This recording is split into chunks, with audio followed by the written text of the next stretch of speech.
So yeah, like I was saying, man, they over there posting, pictures of Tank when he was young and all of those type of stuff, trying to pull at and tug at our heartstrings concerning Tank. But to be honest, I do feel sorry for him because he didn't get the proper training and the proper etiquette. He didn't get the proper PR behind them and things that they used to give celebrities back in the day. They no longer provide these things for these young people now. They just throw them out here to the wolves and expect for them to just figure out a way to to survive. And Tank had, I feel like personally, even though Floyd Mayweather seemed to have his ways, I think Floyd Mayweather really did mean Tank Davis well. And I believe that Tank got beside himself. And the 48 laws of power say you never outshine a master. You know what I'm saying? And I just feel like that's what Tank began to do, and he became a dishonorable young man. So Floyd Mayweather say, if you want to cut up, you think you got everything under control, I'm gonna let you go. And and it came at the price of Tank own the demise. He basically destroyed him own self and making bad decisions. And I'm not judging him. I'm just saying what I observed. And so now Tank gonna have to figure it out, because I believe he really was gonna retire off that 40 mil. And now he lost the opportunity. Instead of him coming out and speaking up and giving us maybe an interview or giving us just some type of insight of what is going on with him and what the hell is he thinking. He want to tweet and put nasty remarks about the deceased on his Twitter. You know what I'm saying? So it just lets you know he can't possibly be all the way there. And we really need to pray for this young brother. You know what I'm saying? Because he is a total embarrassment to himself and to all the people that have worked hard to get him to where he at, and for him to have thrown it away like this and behaved distastefully and carry on the way he has carried on, is very sad. Anyway, Devin Haney and Brian Norman Jr., things are heating up. Each side is saying they gonna knock the other out. Devin Haney said he gonna have Brian Norman Jr. out of there in round 5. I would love to see it.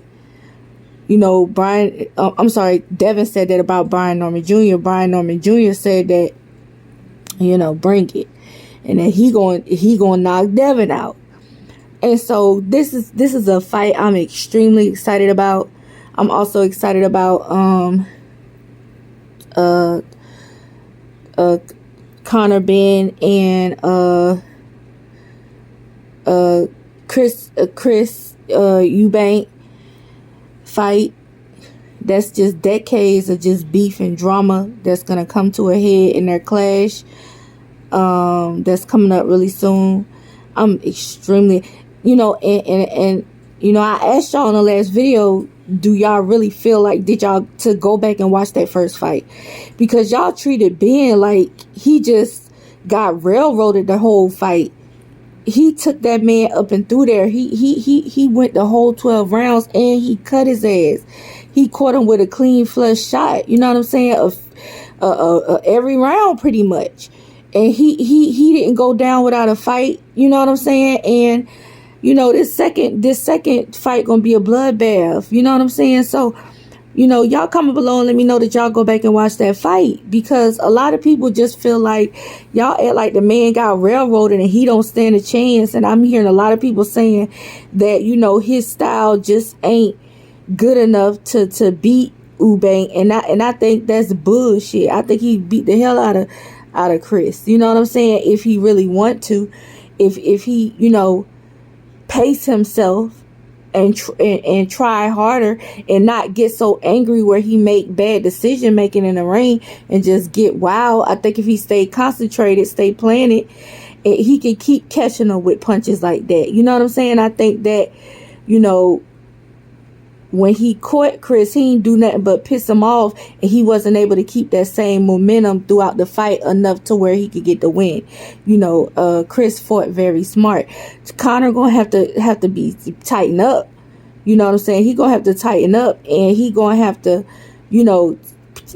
put his emotions in the back, let his emotions take a back seat, and don't get in there and do all that emotional fighting. So we're gonna see what's up. We're gonna see how this fight turn out. I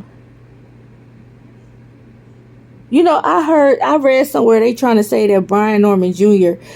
ducked Boots. And I just want to know why y'all so determined to act like Boots is ducking every damn body. I mean, everybody ducking Boots. Who is Boots for anybody to duck?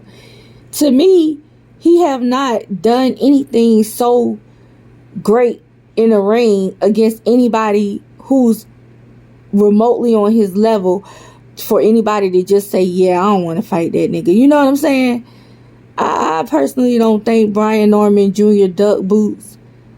You know what I'm saying? I think it was the business end why it didn't happen, like Brian Norman Jr. and Sr. said. And I hope they go ahead and run it back and say somebody get in there that fight Boots, who y'all just feel like can prove that, Boots is so great. Like let's get somebody, let's get Brian Norman Jr. in the ring. When somebody get in the ring with Boots so we can shut these goddamn boot stands up.